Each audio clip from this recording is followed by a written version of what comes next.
दूसरे और आखिरी दिन बाली से भारत के लिए दो बड़ी खबरें आई हैं। पहली खबर ये कि अब भारत G20 का नया बॉस बन गया है। 2023 में G20 की मीटिंग भारत में होगी और प्रधानमंत्री नरेंद्र मोदी इसके नए अध्यक्ष बन गए हैं। दूसरी बड़ी खबर ये कि मोदी और ऋषि सुनक की मीटिंग के बाद सुनक से मुलाकात जो हुई थी उसको लेकर यूनाइटेड किंगडम यानी ब्रिटेन ने हर साल 3,000 भारतीयों को वीजा देने का फैसला किया है। भारत को G20 की अध्यक्षता सौंपने के साथ ही इंडोनेशिया के बाली में आयोजित G20 शिखर सम्मेलन का समापन हो गया। इस समापन समारोह में पीएम मोदी ने अपने संबोधन में विश्व शांति समेत तमाम मुद्दों पर अपनी बात वैश्विक शक्तियों के बीच रखी, जिसे दुनिया के तमाम देशों ने बड़े गौर से सुना।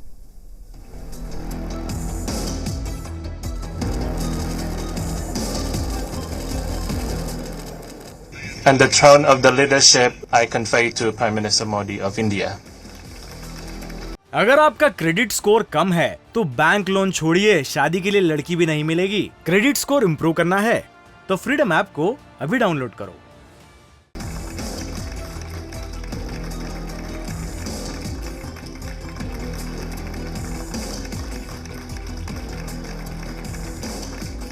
G20 की अध्यक्षता ग्रहण करना हर भारतीय के लिए गर्व का अवसर है।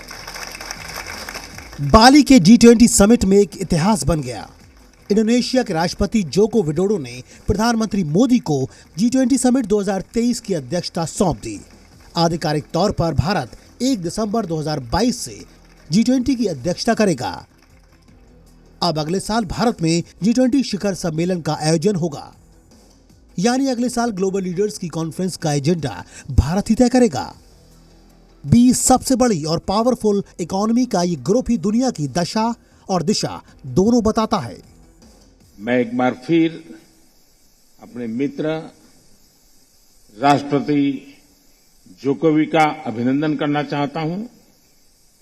उन्होंने इस कठिन समय में G20 को कुशल नेतृत्व दिया है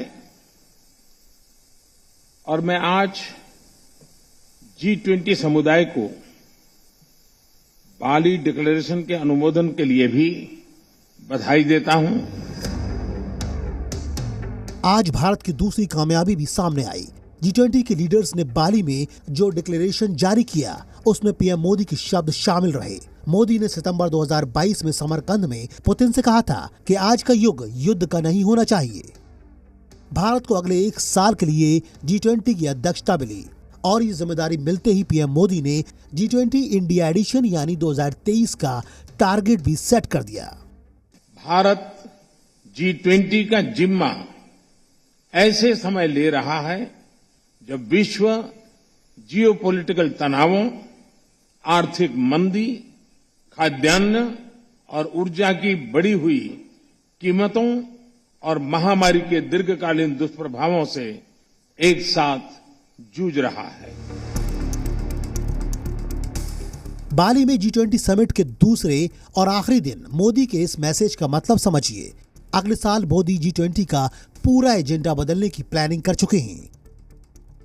G20 की शुरुआत इंटरनेशनल कारोबार और इकोनॉमी टारगेट को लेकर अलग अलग देशों के बीच कोऑर्डिनेशन करने के लिए हुआ था, पर गुजरते वक्त के साथ G20 का एजेंडा भी बदलता गया। आगे चलकर क्लाइमेट चेंज और आतंकवाद जैसे मुद्दों पर चर्चा होने लगी। लेकिन 2023 में भारत के पास G20 को फिर से इकोनॉमिक टारगेट की तरफ ले जाने का मौका होगा।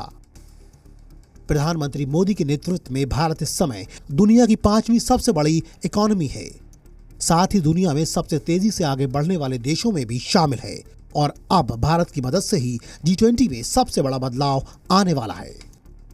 वैश्विक विकास महिलाओं की भागीदारी के बिना संभव नहीं है। हमें अपने G20 एजेंडा में वुमेन लेड डेवलपमेंट पर प्राथमिकता बनाए रखनी होगी। मोदी की बातों का मतलब क्लियर है। भारत ना तो किसी सुपर पावर का एजेंडा चलने देगा और ना ही G20 को टारगेट से दूर जाने देगा। G20 जैसे इंटरनेशनल समिट में ग्लोबल लीडर्स को एक दूसरे से 1-to-1 बातचीत का मौका भी मिलता है। बाली से आई सबसे पावरफुल तस्वीरों में प्रधानमंत्री मोदी के साथ दूसरे देशों के नेता दिख रहे हैं। G20 में 8 से ज्यादा नेताओं के साथ पीएम मोदी की मीटिंग हो चुकी है। यूके के प्रधानमंत्री ऋषि सुनक के साथ प्रधानमंत्री मोदी की पहली ऑफिशियल मीटिंग आज बाली में हुई। भारतीय मूल के सुनक की ब्रिटिश पीएम बनने के बाद पीएम मोदी से पहली मुलाकात हुई। इसके साथ ही ब्रिटेन से एक बड़ी खबर आई। मोदी सुनक मीटिंग के बाद ब्रिटेन ने 3000 इंडियन स्टूडेंट्स को यूके का वीजा देने का फैसला किया है। इससे पहले मोदी और फ्रांस के राष्ट्रपति इमैनुअल मैक्रों की मीटिंग हुई। दोनों किसी दोस्त की तरह गले मिले। दोनों नेताओं के बीच भारत फ्रांस से जुड़े महत्वपूर्ण मुद्दों पर चर्चा हुई। इस दौरान फ्री ट्रेड एग्रीमेंट पर भी बातचीत हुई। बाली के मैंग्रोव फॉरेस्ट में प्लांटेशन के समय मोदी और बाइडेन का एक दूसरे को अभिवादन खबर बन गया। यहाँ बाइडेन ने मोदी की तरफ सैल्यूट का इशारा किया। लेकिन बाली से लेकर दिल्ली तक मोदी की ये तस्वीर वायरल है, जिसमें उन्हें G20 की अध्यक्षता सौंपी गई। इंडोनेशिया के प्रेसिडेंट ने मोदी को प्रतीक के रूप में एक हैमर सौंपा। प्रधानमंत्री ने इसे अपने सर माथे पर लगाया और हर भारतीय को इस तस्वीर पर गर्व है। G20 की अध्यक्षता ग्रहण करना हर भारतीय के लिए गर्व का अवसर है।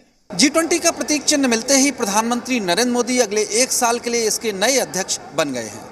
भारत में G20 का पहला शिखर सम्मेलन होगा। इस ग्लोबल आयोजन से भारत की कूटनीतिक ताकत और बढ़ेगी।